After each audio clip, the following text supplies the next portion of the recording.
Usap-usapan po ngayon sa internet ang isang lalaking pinaalis sa Saudi Arabia dahil nababahala raw ang mga lalaki roon na maagawan ng misis dahil sa sobrang niyang gwapo. Pero paano nga ba nasusukat ang kagwapuhan o kagandahan ng isang tao? Alamin sa balitang hatid ni Dano Tingkungko. Meet aktor at photographer at napabalitang isa sa pinaalis sa isang cultural festival sa Saudi Arabia. Ang dahilan, ang sobra raw niyang kagwapuhan na pinangangambahang makaakit ng mga babae sa festival. Agree kaya mga kababayan natin sa hatol ng Saudi authorities sa kapogian. Napakagwapo niya.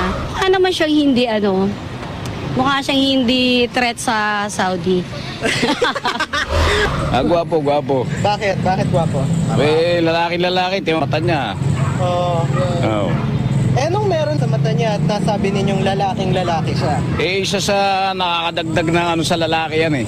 Yung macho dati. Ika nga nila ang kagandahan o kagwapuhan nasa tumitingin daw. Pero sa pagtatanong ko, may ilang katangi ang lumulutang na mas gusto ng nakararami. Mistiso, tsaka maganda yung lips, red lips. Medyo singkit yung mata, maputi.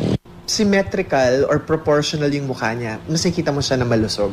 Actually, yun naman, ibig sabihin hindi siya nakadanas ng stress, growing up, maayos yung pagpapalaki sa kanya. Ang tingin, pag mistiso ka, makapangyarihan ka. Dano Tingkungko, GMA News.